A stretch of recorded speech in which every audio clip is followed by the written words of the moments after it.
Abra sua Bíblia no Salmo 63. Já vem um pastor novamente com salmos. É Deus falando conosco através dos salmos.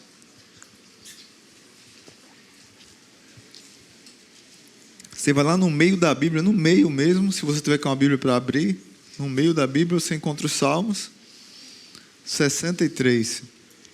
Ou você acessa pelo celular ou por algum outro equipamento. Salmo 63, vivendo na presença de Deus. Hoje eu vou trabalhar sobre esse tema, vivendo na presença de Deus.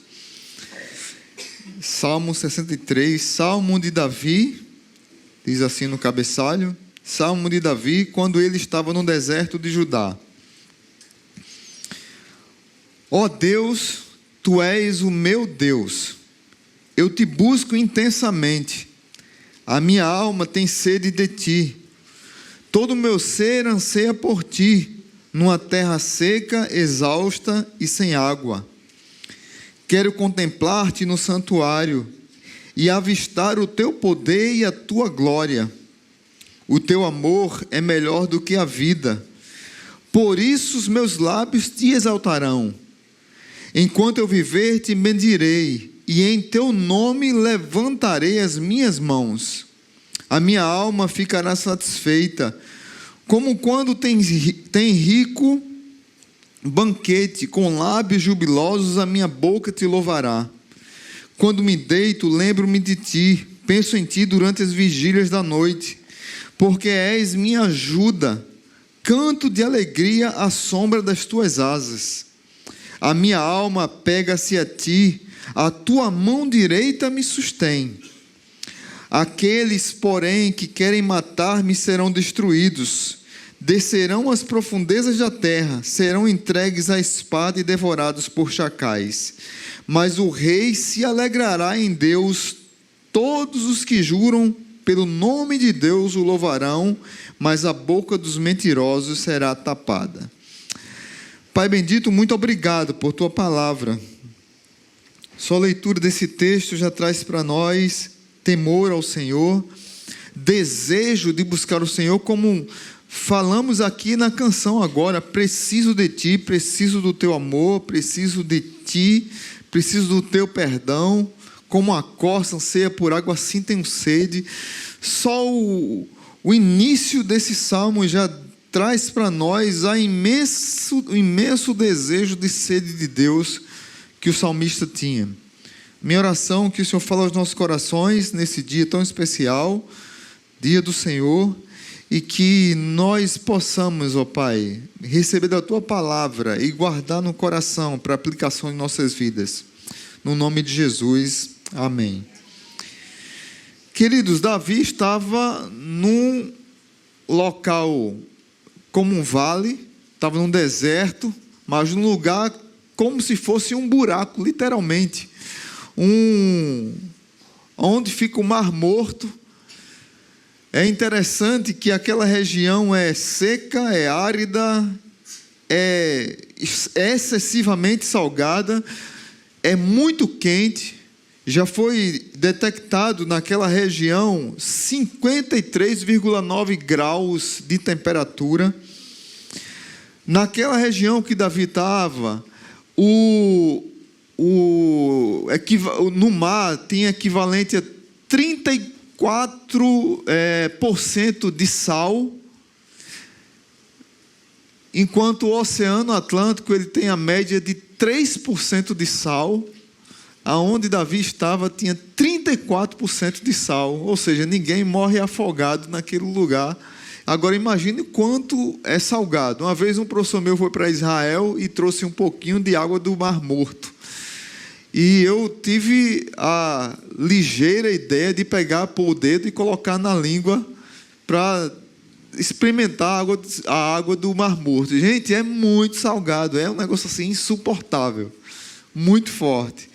Então Davi estava naquela situação, fugindo do seu próprio filho, Absalão. O contexto desse salmo está lá em 2 Samuel, Você pode anotar aí, você pode anotar até no Salmo mesmo, você mantém a sua Bíblia aberta no Salmo, pode até puxar aí, quem gosta de anotar. O contexto desse Salmo está lá em 2 Samuel, capítulo 15 ao 17, quando Absalão começou a ficar à porta da cidade dizendo: olha, quais são os problemas que vocês têm? E as pessoas diziam os problemas que elas tinham, e Absalão, com a linguagem bem sedutora, dizia: olha, mas não tem em Israel rei que possa resolver isso. Se acaso aprover o seu coração, eu posso dar um jeito nisso. Ele começou a julgar coisas, a dizer que resolveria problemas escondido do seu pai, e logo depois ele tinha tramado e tinha montado um exército contra o seu próprio pai, que teve que fugir de Israel, teve que fugir de Jerusalém, fugir do seu próprio filho Absalão, e foi para o deserto. Então Davi está no deserto fugindo do seu próprio filho. Esse salmo, ele é tão belo, tão interessante esse salmo, que alguns estudiosos chamam de o diário da vida de Davi. E João Crisóstomo, que foi um dos pais da igreja do século IV, ele dizia que foi decretado e ordenado pelos pais primitivos da igreja que nenhum dia deveria passar sem que o canto desse salmo fosse feito. Ou seja, os monges, os padres naquela época, os religiosos naquela época, eles cantavam esse salmo todos os dias. E ele diz mais: o espírito e a alma de todo o livro dos salmos podem ser resumidos nesse salmo.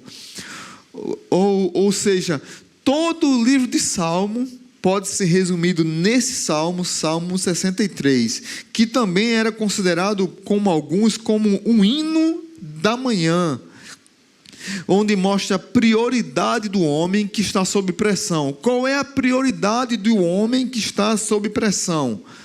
É buscar a Deus. É interessante que quando nós estamos sob pressão, geralmente a gente canta essa música: socorro, Deus, tire-me daqui. Davi cantou essa música também. Se você for no Salmo 3, é no mesmo contexto, é na mesma realidade, fugindo do mesmo Absalão. Davi canta: socorro, Deus, tira-me daqui. E ele diz mais, ele diz: salva-me, Deus meu, acerta meus inimigos no queixo e quebra os seus dentes, porque são perversos, e de ti, Senhor, vem o livramento que abençoa o teu povo. Mas nesse Salmo 63, Davi não diz isso, pelo contrário, ele canta o desejo de buscar a Deus, o desejo de crescer em Deus e saber que Deus é a sua defesa e é o seu cuidado. O que Davi desejava não era o trono. Davi era rei, foi usurpado o trono dele, foi roubado o trono dele, mas Davi era rei, mas ele não queria o trono, ele queria a presença de Deus. Ele não estava saudoso do palácio, ele estava saudoso da casa de Deus, do santuário de Deus. Não é do palácio que ele sente falta, mas é do próprio Deus. Verso 2 diz: quero contemplar-te no santuário e avistar o teu poder e a tua glória. Queridos, vivendo na presença de Deus, eu quero trazer 3 lições para vocês aqui, baseado no material de um comentário de Salmo, Derek Kidner. Ele diz que nós temos 3 Ds aqui, que podemos, para ser mais pedagógico para nós. Primeiro, quem vive na presença de Deus, sabe que Deus é o seu desejo, sabe que Deus é o seu deleite, e sabe que Deus é a sua defesa. Então, para que você saia daqui hoje, se você esquecer tudo que eu falar aqui, lembre de que Deus é o seu desejo, Deus é o seu deleite e Deus é a sua defesa. É isso que o salmista fala. Verso 1 ao 4, primeira lição de hoje. Viver na presença de Deus é saber que Deus é o meu desejo. Ó Deus, tu és o meu Deus. Eu te busco intensamente, a minha alma tem sede de ti. Todo o meu ser anseia por ti, numa terra seca, exausta e sem água. Quero contemplar-te no santuário e avistar o teu poder e a tua glória. O teu amor é melhor do que a vida, por isso os meus lábios te exaltarão. Enquanto eu viver, te bendirei, e em teu nome levantarei as minhas mãos. Queridos, como eu disse, Davi estava no deserto, mas muitos de nós passamos no deserto e muitos personagens bíblicos passaram no deserto. Agar encontrou água no deserto, Abraão esteve no deserto, Moisés esteve no deserto, Paulo esteve no deserto, a igreja vai passar pelo deserto, Jesus Cristo foi para o deserto e jejuou 40 dias e 40 noites, e é interessante que todos esses, Elias foi para o deserto e encontrou com Deus. Todos os personagens bíblicos que você vê indo para o deserto, não foi o diabo que levou eles para o deserto, muito pelo contrário, foi Deus que impeliu a essas pessoas a irem para o deserto para aprender, para se matricular na escola de Deus. Muitas vezes o deserto é a escola de Deus para a nossa vida, e não é, muita gente diz, não, o diabo que está me perseguindo, não, o diabo, ele, como com Jesus, muita gente acha que foi o diabo que levou Jesus para o deserto. Negativo. Se você ler Mateus capítulo 4, Lucas capítulo 4, você vai ver que quem conduziu Jesus para o deserto foi o Espírito Santo, e lá o diabo tentou Jesus. Mas quem levou Jesus para o deserto foi o Espírito Santo. Ou seja, o deserto é um lugar que pode ser escola de Deus na nossa vida. E é no deserto que nós descobrimos quem é o nosso Deus. Davi tinha um Deus para chamar de meu. Ó Deus, tu és o meu Deus. Ó Deus, tu és o meu Deus. Ele segue aqui a aliança abrâmica, a aliança de Abraão. Gênesis capítulo, abra comigo, marca aí, mas vá comigo lá para Gênesis. Gênesis é o primeiro livro da Bíblia. Gênesis capítulo 17. Gênesis capítulo 17, verso 7.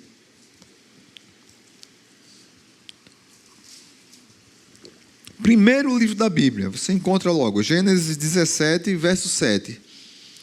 Estabelecerei a minha aliança como aliança eterna entre mim e você e os seus futuros descendentes, para ser o seu quê? Seu Deus e o Deus dos seus descendentes. Davi tinha um Deus para chamar de meu Deus. Viver na presença de Deus é saber que Deus é o meu desejo. Eu te busco intensamente, Senhor. Tu és o meu Deus. Mesmo no deserto, eu posso ter convicção de que tu és o meu Deus. A questão, portanto, aqui não é nós evitarmos o deserto. Nós não precisamos evitar o deserto. Muitas vezes o deserto chega na nossa vida sem pedir licença. O deserto chega na nossa vida abrindo a porta e dizendo: olha, chegou o deserto na tua vida, seja bem-vindo, está aqui, o local é seco, salgado, escaldante. Mas nós no deserto, mesmo na areia movediça de nossas emoções, não sei, eu vi uma reportagem um dia desse, acho que não foi nos Lençóis Maranhenses, mas foi no Maranhão. Um repórter no mar, numa região lá, a areia bem molhada, ele andando, e ele ia afundando e não conseguia sair de jeito nenhum. Teve que, o cinegrafista teve que largar a câmera e deixar de um jeito lá para pegar a imagem, e foi lá para cavar, para ele poder tirar o pé. E ele dizendo que nunca tinha imaginado que teria isso no Brasil. E eu disse: meu Deus do céu, se eu entrar num negócio desse, eu fico desesperado, porque minhas canelas são grandes. Para tirar, cavar e tirar uma canelona lá de dentro é grande. Mas ele deu um passo e foi afundando um pouquinho. Não teve jeito de sair. A nossa vida, muitas vezes, ela encontra areia movediça da emoção. emoções que oscilam, dificuldades que chegam, desertos que chegam, e muitas vezes nós dizemos assim: eu quero evitar o deserto, e é muitas vezes nessa hora, nesse momento, que Deus está dizendo para mim e para você: é nesse lugar que eu quero que você esteja, para que você me busque. Para que você me busque intensamente. O desejo de Davi. Deus vivendo na presença de Deus, primeiro eu saber que Deus é o meu desejo. Davi desejava a Deus. Davi sabia que Deus, somente Deus, era o único capaz de saciar a sua sede. Nada quem, nem nada além, somente Deus. Muitas vezes nós precisamos passar pelo deserto para entender que o mais importante da nossa vida é saber que nós precisamos desejar a Deus. Porque muitas vezes, quando estava tudo bem, quando estava tudo legal, a gente desejava várias coisas. E quando chega no deserto, é que a gente percebe que Deus é o mais importante para a nossa vida, Deus é o nosso desejo. E muito mais do que Deus ser o nosso desejo, eu posso chamar um Deus de meu Deus. É como a oração do Pai Nosso. Pai Nosso que estás no céu. Eu posso chamar Deus de Pai. Por mais que eu tenha dificuldade, por mais que eu tenha lutas, por mais que meu pai terreno falhou, mas eu tenho um Deus para chamar de meu e um Deus para chamá-lo de Pai. Verso 2, Davi diz: quero contemplar-te no santuário e avistar o teu poder e a tua glória. O verso 3, o teu amor é melhor do que a vida. Por isso os meus lábios te exaltarão. Ele não poderia se esquecer de que, apesar da dor, da sede física, do amor perdido de seu filho Absalão, seus anseios mais profundos era por Deus. O teu amor é melhor do que a vida. Talvez na minha vida não tenha cura. Talvez a minha doença não chegue ao fim. Talvez a dor que eu estou passando não chegue ao fim. Talvez eu tenha que orar por uma coisa a vida toda e eu não enxergar a vitória daquilo que eu estou orando, porque a minha vida toda eu vou estar no deserto. Mas eu tenho um Deus que eu posso dizer que o teu amor é melhor do que a vida. E aqui é muito claro: por isso meus lábios te exaltarão. Se o teu amor é melhor do que a vida, independe de como vai ser essa vida. Muitas vezes nós choramos e nós gritamos e nós lamentamos. O próprio Davi, no Salmo 3 que eu falei, ele disse: Senhor, tira-me daqui, socorro. Mas quando ele disse: Senhor, o teu amor é melhor do que a vida, ele está dizendo: olha, eu posso morrer, eu posso viver, pode estar tudo bem, pode estar tudo mal. Como Paulo diz lá em Filipenses, lembra? Paulo diz lá em Filipenses que muitas vezes nós pegamos só um versículo, aquele texto de Filipenses, esqueci agora como é, que diz: tudo posso naquele que me fortalece, mas é tudo posso suportar. Às vezes é fome, às vezes é bonança, às vezes é escassez, às vezes está tudo bem. É a mesma coisa que Davi está dizendo aqui. Quem tem Deus como seu Deus, quem tem Deus como o seu desejo, por mais difícil que esteja, por mais que você esteja esperando a cura, o alívio, qualquer outra coisa relacionada à vida, Deus está dizendo para você: filho, me busque intensamente. Davi está ensinando para mim e para você: o teu amor é melhor do que a vida. Essa semana eu estava conversando com uma pessoa e ela disse assim: pastor, você disse uma coisa há muito tempo atrás que eu nunca esqueci, e eu nem lembrava que tinha falado isso. A minha dor é o meu ministério. Está aqui. Imagine um pai ser perseguido pelo próprio filho, Que dor no coração do rei Davi. Que dor no coração de um pai que está sendo usurpado o trono por causa do seu próprio filho Absalão, um rebelde, buscando destronar o pai, buscando matar o próprio pai, com ira, com angústia, com rancor guardado. A gente sabe dos erros de Davi lá atrás, mas é interessante como Davi não tem um coração amargurado, mas é claro na vida de Davi que a dor seguiu a vida de Davi até o fim da sua vida. A dor era o seu ministério. Muitas vezes a dor é o nosso ministério. Eu não sei qual tipo de dor. Cada um aqui tem o seu tipo de dor para carregar. Mas no meio dessa dor, quando eu descubro que Deus é maior do que a vida, eu posso dizer para Deus assim: tudo posso naquele que me fortalece. Quando eu descubro que Deus é maior do que a vida, eu posso dizer que Deus é o meu maior desejo. E eu começo a enfrentar a vida de frente. Davi queria mais de Deus do que ele queria da vida. Talvez quando nós nos matriculamos na escola do deserto, a gente começa a aprender que família, saúde, comida, amizade, prazer sexual, realização profissional, produtividade, livros, esportes, computadores, música, casa, pôr do sol, belas paisagens, tudo isso é bom, tudo isso é maravilhoso. Mas eu descubro que quando Deus é o meu desejo, Deus é maior do que a vida, eu percebo com gratidão que o que é mais importante na minha vida é o próprio Deus. Por isso que eu desejo esse Deus.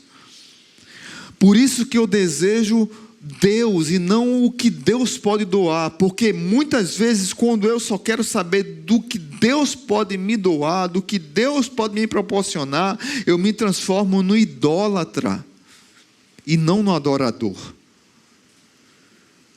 E nós estamos vivendo numa geração idólatra. Numa geração que seduz facilmente por tudo e não grita a plenos pulmões: Deus, eu desejo ao Senhor. Muitas vezes eu quero tudo que Deus pode dar e dizer: olha Deus, o Senhor mais isso, mais isso, mais isso, mais isso, mais isso. Resumindo a história, Deus, é o seguinte: o Senhor fica aqui em segundo plano, tudo isso aqui que o Senhor me dá fica em primeiro plano. Quando a minha vida está nesse nível, eu deixei de ser adorador e passei a ser idólatra. Mas quando eu entendo que Deus pode me dar isso, aquilo outro, mas o mais importante na minha vida é Deus, e eu digo: Deus, o Senhor está em primeiro lugar, e todas as demais coisas vos serão acrescentadas. Eu entrei na vibe do adorador. Quem deseja por Deus, quem vive na presença de Deus e deseja a Deus intensamente, é adorador. Porque Deus permite o sofrimento. Por que Deus permite o sofrimento, pastor? Tantas pessoas tentam responder isso. O Salmo fala muito sobre isso, e os Salmos. E o deserto é didático para Deus, mas o verso 3 novamente: o teu amor é melhor do que a vida, por isso os meus lábios te exaltarão. Por que nós sofremos? Porque Deus quer nos ensinar sobre a graça. Muitos de nós dizemos assim, aquele ditado: primeiro a saúde e o resto vem atrás. Não é que esse ditado está errado, que saúde é importante, saúde é prioridade na nossa vida. Mas mais importante do que a saúde da nossa vida é a graça de Deus na nossa vida. Amém? A graça de Deus na nossa vida. Porque sem a graça de Deus na nossa vida, estamos o quê? Perdidos. Sem a graça de Deus na nossa vida, estamos perdidos. Então o homem que busca Deus, o homem que vive na presença de Deus e tem Deus como seu desejo, ele entende, ele compreende, ele capta a mensagem de que o deserto é como se fosse uma sala de aula. No deserto eu aprendo que Deus é o meu desejo. No deserto eu descubro que eu estou numa sala de aula. Mesma sala de aula que Elias enfrentou, que Agar enfrentou, que Abraão enfrentou, Moisés enfrentou, Elias enfrentou, Paulo enfrentou, a igreja vai enfrentar, Jesus Cristo enfrentou, Pedro enfrentou. Tantos enfrentaram o deserto, Davi enfrentou. Então, viver na presença de Deus é saber que Deus é o meu desejo. Segunda lição, do verso 4, verso 5 ao verso 8. Viver na presença de Deus é saber que Deus é o meu deleite. Viver na presença de Deus é saber que Deus é o meu deleite. Já vou ler a partir do 4. Enquanto eu viver, te bendirei, e em teu nome levantarei as minhas mãos. Verso 5. A minha alma está satisfeita, como quando tem rico banquete, com lábios jubilosos a minha boca te louvará. Quando me deito, lembro-me de ti, penso em ti durante as vigílias da noite, porque és minha ajuda, canto de alegria à sombra das tuas asas. A minha alma pega-se a ti, a tua mão direita me sustém. É poderoso demais esse texto. Você, quem gosta de estudar, pode puxar do verso 1 para o verso 5. Lá no verso 1 você diz: Deus, tu és meu Deus, eu te busco intensamente. Aí você pode riscar: minha alma tem sede de ti. Você risca a palavra sede. Sede. Aí você faz um círculozinho e puxa para o versículo 5.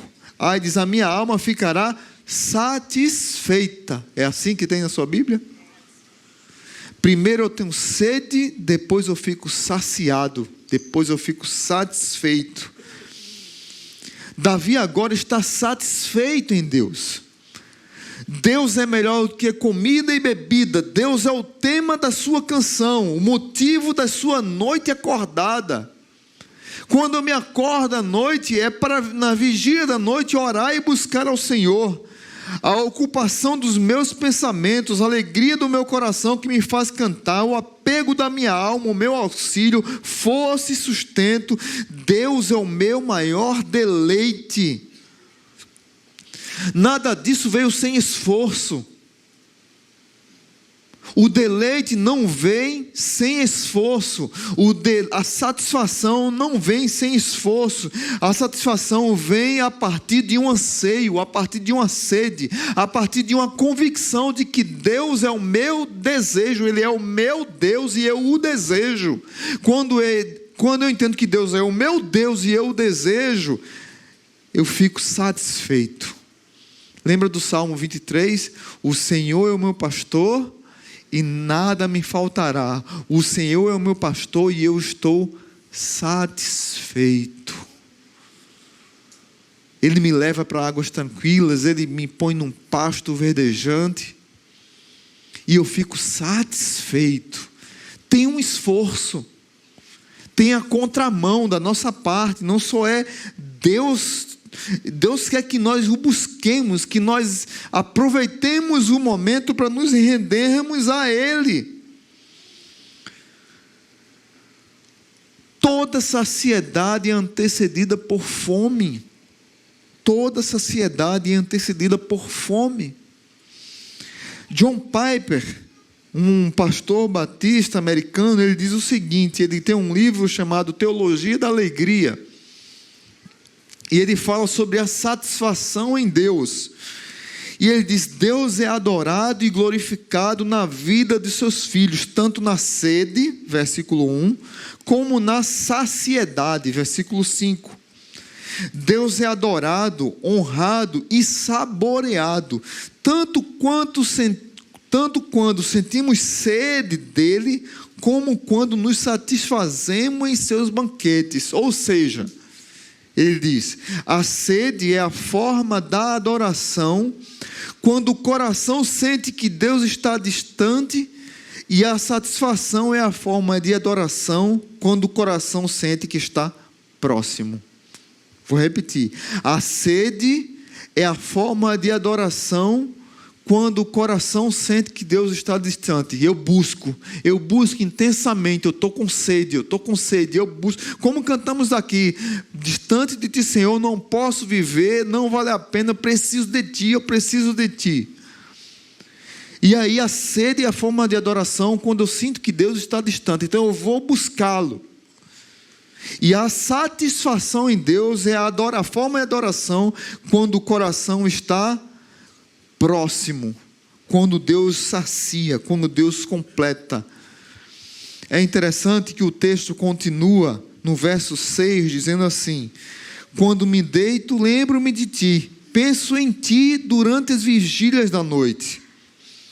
Queridos, tem um sono que acaba antes da hora por questão química. Quando a pessoa é doente, e eu já falei aqui da minha situação, eu tenho problema de acordar, e é uma questão química, é uma questão que precisa de tratamento de saúde. Mas tem pessoas, e aí você pode lembrar que, às vezes, não é algo frequente, mas às vezes acorda de madrugada e Deus incomoda para orar por alguma coisa. Já aconteceu isso com você? Levante a mão, quem já? Olha, é muita gente. Que até uns irmãos brincam assim: orar de madrugada é bom que a fila é menor. Não é? Tem gente que diz. Mas os irmãos do Japão vão orar na mesma hora. A fila não é menor não, a fila é grande do mesmo jeito, né? Enquanto você está acordando de madrugada, eles estão lá durante o dia orando, né? Mas é interessante, queridos, que Deus fala às vezes, e às vezes a gente acorda de madrugada mesmo, sem questão química, mas questão de Deus colocar Deus coloca no nosso coração o desejo de acordar na vigília da noite e buscá-lo. Quando me deito, lembro-me de ti. Quando me deito, lembro-me de ti. Penso em ti durante as vigílias da noite. Ou seja, eu me acordo e nas vigílias da noite eu vou adorar o Senhor, vou buscar o Senhor, vou adorar o Senhor, vou orar ao Senhor, vou me derramar na presença do Senhor. O verso 7, porque és a minha ajuda, canto de alegria, sombra das tuas asas, a minha alma pega-se a ti, a tua mão direita me sustenta. Quando a Bíblia fala de que a mão direita nos sustenta, tem a ver com andar num lugar seguro. Veja bem, o salmista está dizendo que estava com sede, Deus é o seu maior desejo. O salmista está dizendo que Deus é o seu maior deleite. O salmista está dizendo que Deus o sustenta com a sua mão direita. Deus promove na vida de Davi um lugar seguro. Por mais que estejamos no deserto, por mais que estejamos mal das pernas, por mais que estejamos com problema de saúde, por mais que estejamos com crises na vida, Deus nos sustenta com a sua mão direita. Eu tive sede, eu fui saciado e eu estou seguro pela sua mão direita. E aí a gente entra na reta final. Viver na presença de Deus é saber, primeiro, que Deus é o meu. Segundo, Deus é o meu. E terceiro, Deus é a minha defesa. Verso 9. Aqueles, porém, que querem matar-me serão destruídos. Descerão às profundezas da terra, serão entregues à espada e devorados por chacais. Mas o rei se alegrará em Deus. Todos os que juram pelo nome de Deus o louvarão, mas a boca dos mentirosos será tapada. Davi não move uma palha para pegar o filho dele. Pelo contrário, Davi diz: se encontrarem com Absalão, não faça nada com ele, não matem meu filho.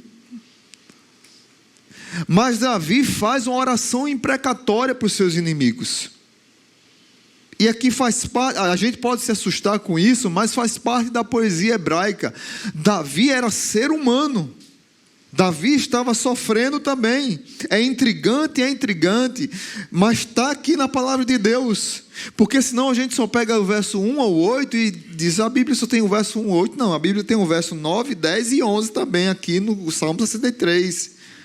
Davi não é alienado da vida. Davi sabe que o perigo está à espreita.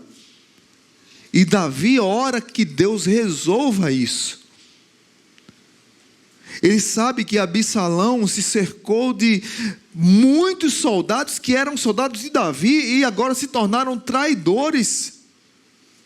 E muito mais do que traidores, eram pessoas que Davi amava e que estavam próximas a ele. Mas para eles é como se Davi estivesse orando aqui: o salário do pecado é a morte. É a mesma oração. Não tem diferença nenhuma.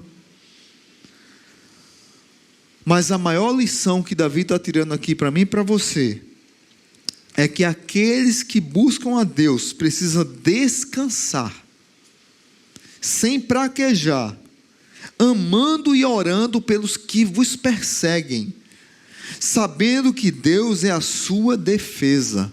Deus cuida dos seus filhos. Pastor, é difícil viver na presença de Deus e entender que Deus é a minha defesa. É difícil, irmãos, eu sei. Nós queremos pôr a mão na frente. Nós queremos resolver o problema. Nós queremos espernear. Nós queremos brigar. Nós queremos praquejar. Nós queremos lutar. Lembra que eu preguei há 2 semanas atrás? Parem de lutar. Tem lutas que não são suas. Davi sofreu demais pela perseguição do seu próprio filho, mas Davi entregou o seu filho a Deus. E por mais que ele tivesse chorado com a morte de Absalão, e ele chorou muito: Absalão, Absalão, meu filho Absalão. Quando chega o resultado que um general seu mata seu próprio filho, ele fica arrasado. Mas o salário do pecado é a morte. Absalão procurou a morte. Os soldados que se juntaram a ele contra Davi sabiam que Davi era ungido do Senhor e procuraram a morte. Mas Davi, em nenhum momento, Davi quis mover a palha para atacar seu próprio filho. Davi entregou nas mãos de Deus, porque Davi primeiro fez o exercício de ter sede, depois ele recebeu a saciedade, ele se deleitou em Deus, ele fez o segundo exercício do deserto, o primeiro desejo, segundo deleite e terceiro defesa. Ele conseguiu entender que Deus é a sua defesa, porque ele tinha sede de Deus e sabia que Deus era o seu maior desejo. Ele sabia que Deus era a sua maior defesa, porque ele sabia que Deus o satisfaria. Queridos irmãos, como é que está a nossa vida? E aí precisamos fazer algumas reflexões. Aqui eu quero ler algumas para a gente encerrar. Primeiro, faça de Deus o seu desejo e o seu deleite. Lá em João capítulo 4, Jesus diz que a água da vida, na frente de um poço com outra mulher, dizendo: olha, se você beber dessa água, você ficará saciada. Quem é que sacia nossa sede? Jesus. Sua alma tem sede de Deus, e só se saciará em Deus. Quem beber dessa água jamais terá sede. Quem bebe de Jesus nunca mais sentirá sede, pois saberá onde encontrar água. E onde é que nós encontramos água? Em Jesus Cristo. Então faça de Deus o seu deleite e o seu desejo. Segundo, sede e saciedade são 2 lados da mesma moeda. Como disse John Piper, eu adoro a Deus na sede, porque eu busco a Deus intensamente, mas eu adoro a Deus na satisfação, num deleite, porque eu fico satisfeito. E aí, eu vivo alegre em qualquer circunstância. Por isso que Paulo diz: tudo posso naquele que me fortalece. Porque Paulo entendia o que era buscar Deus e ter sede de Deus, o Deus que ele poderia chamar de meu, e ter saciado a sua sede num Deus que ele poderia dizer: é o meu Deus, o qual eu sacio a sede. Terceiro, enquanto você busca a Deus e sacia a sua sede em Deus, descanse em Deus. Descansar nos braços de Deus é saber que Deus é a nossa defesa. Eu não sei qual é o inimigo que está te atacando. Eu não sei qual é a luta que você tem passado. Eu não sei qual é a turbulência que você tem enfrentado. Mas eu sei de uma coisa: Deus está dizendo para você hoje: descanse em mim, eu vou resolver essa situação.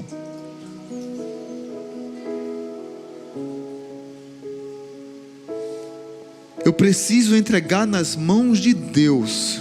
Muitas vezes a gente fica segurando até o último taco, querendo brigar, e Deus está dizendo: solta, solta, solta. E a gente fica com a nossa humanidade, parece que a nossa humanidade vai se enraivecendo, no lugar de ficar dependendo de Deus, ela vai se enraivecendo, ela vai ficando chata, crítica demais, querendo controlar tudo. E Deus está dizendo: solta, deleita-se na minha presença, deleita-se na minha defesa. Desejo, deleite e defesa. E por último, é um conselho aqui para toda a igreja. Nessa minha volta, eu senti falta de muitos rostos aqui. Pergunto como é que estão. Pergunto às pessoas: cadê fulano, cadê ciclano? Tem pessoas que não são frequentes na igreja. E aqui eu quero trazer uma palavra do coração pastoral para você. Faça da igreja o seu lugar de comunhão. Faça do cultos coletivos e dos relacionamentos na célula um tanque de reserva. Um tanque de reserva para a sua vida espiritual. Dias de angústia, dias de sede virão. Se você estiver imbuído na comunidade da igreja, se você estiver fazendo parte verdadeiramente da comunidade chamada igreja, de uma célula, de um ministério, servindo a Deus, frequentando os cultos. Não é à toa que lá em Hebreus diz que nós devemos congregar e não deixar de congregar. Tem crentes que, por causa do advento da internet, tem crentes que viraram crentes EAD. A gente nunca mais vê na igreja. Crentes à distância. Não existe crente EAD. Crente EAD é pecado. Crente tem que estar na comunidade. A brasa tem que estar na fogueira para ser soprada. E quando tiver frio, apagando, um sopra o outro, e você também se sopra e vai esquentando novamente. Então procura uma célula, procura servir no ministério, procura não faltar os cultos. Tem gente que falta culto por qualquer coisa. Não vou para o culto hoje, não sei. Hoje de manhã choveu, eu disse: choveu um pouquinho de manhã, né? Não sei quem viu. Me acordei 5h30 mais ou menos. Aí quando deu umas 7h30 começou a dar uma chuva boa. Aí eu fiquei assustado. Disse: meu Deus do céu, será que a turma vai para a igreja? Os crentes feitos de açúcar, será que vão para a igreja? Não. Choveu, pastor, por isso que eu não fui. Choveu de 8 horas, o culto é às 10. Choveu de 8 horas. Então qualquer motivo a pessoa acha uma desculpa para não frequentar a igreja. E o que acontece é que essas pessoas vão se afastando, se afastando, se afastando. Se for para outra igreja, amém, pelo menos foi para outra igreja. E quem vai se afastando, se afastando, se afastando, e só está em casa e perdeu a comunhão com a igreja, enquanto outros queriam estar na igreja e estão em casa por causa de enfermidade ou de outra coisa. Veja como a lógica do mundo é maluca, né? Então, esteja na comunidade, porque na comunidade, com os seus irmãos, você vai entender que na sede você descobre que Deus é o seu desejo. Vivendo na presença de Deus, você descobre que Deus é o seu deleite e descobre que Deus é a sua defesa. E juntos a gente enfrenta a vida. Amém? Como igreja. Curva sua cabeça e vamos agradecer a Deus. Se Deus falou com você, eu não vou pedir para você vir aqui à frente, mas eu vou pedir para que você fique em pé. Eu quero orar especialmente por aqueles que, se Deus falou em algum momento nessa palavra, alguma parte dessa mensagem, se Deus falou com você, fique em pé onde você está. Eu quero orar por você. Pedir para os outros manterem cabeça curvada. Senhor Jesus, eu quero orar por esses amados, aqueles que o Senhor falou de maneira especial. Não sei em que área o Senhor falou, mas eu sei que o Senhor quis falar, desejou falar. Não sei se foi no momento do desejo, se foi no momento do deleite, se foi no momento da defesa, mas eu sei que o Senhor falou. A minha oração é que o Senhor traga renovo a essas vidas, traga paz a esses corações, traga quebrantamento a esses amados irmãos, e que o teu amor e o teu cuidado esteja sobre eles constantemente. Muito obrigado por tua rica e poderosa e forte palavra. Muitos de nós podemos estar no deserto, mas lá no deserto nós sabemos que é escola de Deus. Davi estava no deserto e descobriu que estava na escola de Deus. Muitos de nós precisamos saber que estamos matriculados nessa escola para crescermos, para desenvolvermos a nossa fé. E labuta após labuta, dia após dia, entendermos que vale a pena estar matriculado na escola de Deus. Vale a pena entender que Deus é aquele que nos molda e que nos muda. E vale a pena entender que o teu evangelho, ele continua fazendo valer na minha vida. Que o meu coração seja um coração de adorador e não de idólatra. Que tudo aquilo que Deus me deu não venha suprimir quem é Deus na minha vida, mas pelo contrário, eu tenho Deus e as demais coisas foram acrescentadas, e eu sou um adorador por causa disso, e não idólatra das coisas que Deus me dá.